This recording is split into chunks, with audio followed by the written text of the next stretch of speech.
اگر وہ خرگوشوں کے پیچھے نہیں بھاگتا تو کبھی اسرائیل کو تباہ نہ کر پاتا۔ خرگوشوں کے شکار کا شوق اسے یہودیوں کی خوفناک بستی تک لے آیا، اور اس کے بعد دنیا نے ایک ایسا منظر دیکھا جس کے بعد اسرائیل کی تباہی یقینی ہو گئی، اور نتن یاہو سر پیٹتا رہ گیا کہ ایک چھوٹی سی غلطی نے اس کے اربوں ڈالر پر پانی پھیر دیا۔ میرا نام اظہر علی خان ہے اور آپ دیکھ رہے ہیں آج کی بات۔ عراق میں ایک صحرا ہے، اس کا نام ہے النخیب، اور اس کا ایک علاقہ ہے شنانہ۔ شنانہ کے علاقے میں ایک عراقی جو چرواہا تھا، وہ اس کو شکار کا شوق ہوا، خرگوشوں کے شکار کا، صحرائی خرگوشوں کے شکار کا شوق ہوا، اور اس نے کہا کہ میں صحرا میں جاتا ہوں، خرگوشوں کا شکار کرتا ہوں۔ یہ شوق اس کو وہاں تک لے گیا، وہ اپنے بھائی کو بھی اپنے ساتھ لے کر گیا اور وہاں پر خرگوشوں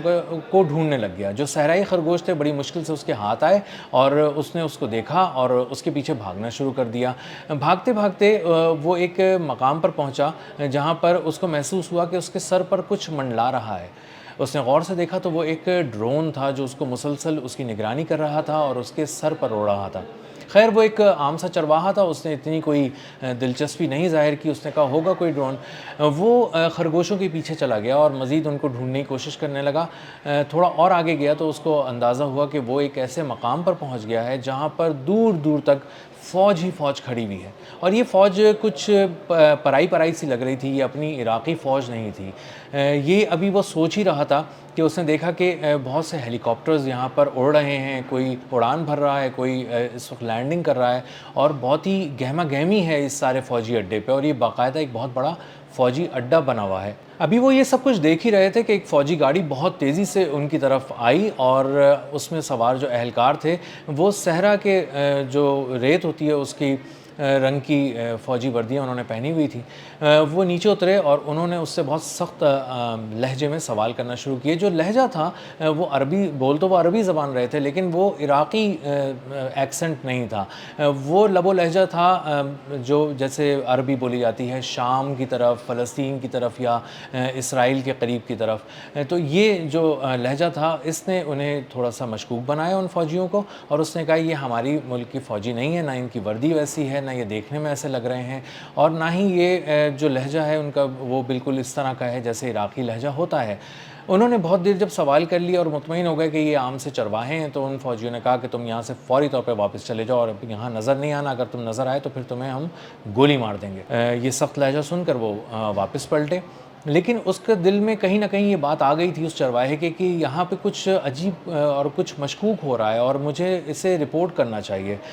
وہ بھاگا ہوا گیا، گھر واپس نہیں گیا، بھاگا ہوا گیا اور اپنی فوج کے پاس گیا، اور اس کی فوج کی ایک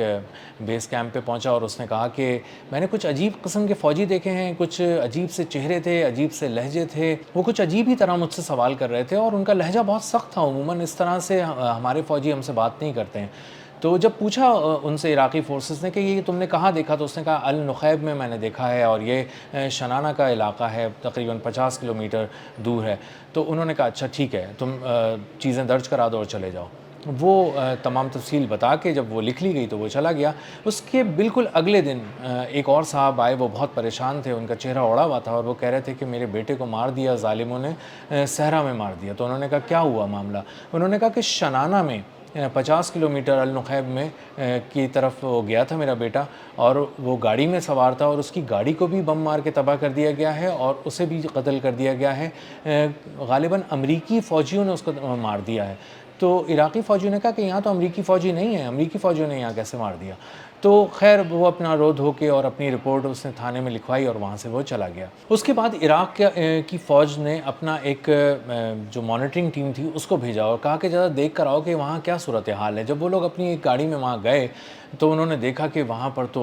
ایک میلہ لگا ہوا ہے، وہاں تو ایک فوجی بیس بنا ہوا ہے، صحرا میں جو ہے وہ ہر طرف فوج ہے اور ایکوپمنٹ ہیں اور بہت ہی بھاری قسم کا سامان ہے جو جنگ لڑنے کے لیے ہوتا ہے، اور باقاعدہ وہاں پہ آپریشنز جاری ہیں فوجی۔ تو ملٹری آپریشنز دیکھنے کے بعد عراقی فوج ابھی کچھ سنبھل ہی نہیں پائی تھی یہ سارا معاملہ دیکھ کے کہ ان پہ شدید فائرنگ کی گئی بہت ہی بھاری ہتھیاروں سے، اور اس میں ایک عراقی فوجی جاں بحق ہو گیا، باقی زخمی ہو گیا، بڑی مشکل سے اپنی بیس واپس پہنچے، اور انہوں نے بتایا کہ وہاں پر اسرائیلی فوج آ کر کھڑی ہے اور وہ اسرائیل کا ایکوپمنٹ ہے، اور وہ واقعی جو آپ کو ہمیں شکایات بتائی گئی ہیں کہ وہاں پہ اس طرح سے معاملات ہو رہے ہیں وہ واقعی سچ ہے، اور وہاں پہ اسرائیل نے قبضہ جما لیا ہے۔ یہ سن کر عراقی فوج نے ایکشن کیا، اپنی حکومت کو بتایا، کافی دنیا بھر میں شور مچا، اور وہ فوجی بیسز جو ہے وہ رڈار پر آ گئے، ایک طرح سے وہ نظروں میں آ گئے دنیا کی، اور وہاں سے اسرائیل کو اپنے معاملات سمیٹنے پڑے۔ اب یہ سوال اٹھتا ہے یہاں پہ ذہن میں کہ اسرائیل عراق کے اندر کس طرح آ گیا، اور اس نے اپنی فوجی بیسز بھی یہاں پہ دو بنا لی اور عراقی فوج کو پتہ بھی نہیں چلا۔ تو ہوا کچھ یوں تھا کہ کچھ عرصے پہلے کچھ ڈرون حملے کیے گئے تھے، اور اس سے عراقی فوج کے ریڈارز جو تھے وہ تباہ ہو گئے تھے، اور باقی جو تھوڑے بہت بچے کچھ ریڈارز تھے اس کے حوالے سے بہت زیادہ ڈر رہی تھی عراقی فوج کہ کہیں وہ بھی نہ تباہ کر دیے جائیں، ان کی بھی لوکیشن دیکھ کے ان کو بھی کوئی نشانہ نہ بنا دے، تو انہوں نے اپنے وہ ریڈارز بند کر کے رکھ دیے تھے۔ تو ایک طرح سے عراقی فوج اپنے ہی ملک کے صحراؤں میں اجنبیوں کی طرح بیٹھی تھی، آنکھیں بند کیے بیٹھی تھی، اندھی ہوئی بیٹھی تھی، اور وہ کچھ بھی دیکھ نہیں پا رہی تھی، اور ان کے وہم و گمان میں بھی نہیں تھا کہ کوئی ملک اس طرح سے ان کے ملک کے اندر سرحد میں آ جائے گا، ایکوپمنٹ لے کر آ جائے گا، پورے فوجی بیس بنا چکا ہوگا، اور انہیں کانوں کان خبر بھی نہیں ہوگی، اور صحرا میں کس کو آنا ہے یہ سوچ کر عراقی فوج نے اس صحرا پہ اتنی توجہ نہیں دی تھی۔ لیکن یہ سارا معاملہ دنیا میں آیا تو پتہ چلا کہ کس طرح اسرائیل کا جو اربوں ڈالر کا جو ایکوپمنٹ تھا جو وہاں پہ رکھا ہوا تھا وہ اسے سمیٹنا پڑا اور وہاں سے جانا پڑا، اور یہ وہی فوجی اڈہ تھا جہاں سے اسرائیل مسلسل ایران پر حملے کر رہا تھا اور اس کو نقصان پہنچا رہا تھا۔ تو اس سچی کہانی سے پتہ چلا کہ ایک چرواہا اگر خرگوشوں کے پیچھے نہ جاتا تو وہ پورے اسرائیل کو تباہ نہ کر پاتا، اس کی فوج کو سب سے بڑا نقصان عراق میں نہ پہنچا پاتا، اور اس سے یہ بھی سبق ملتا ہے کہ اوپر والا چاہے تو وہ چونٹی سے ہاتھی کا شکار کرتا ہے اور ایک چرواہے سے پوری سپر پاور کو رون ڈالتا ہے۔ اب تک کے لیے اتنا ہی، ملتے ہیں اگلے ولاگ میں کسی نئی خبر، نئے تجزیے اور نئے زاویے کے ساتھ۔ اللہ حافظ۔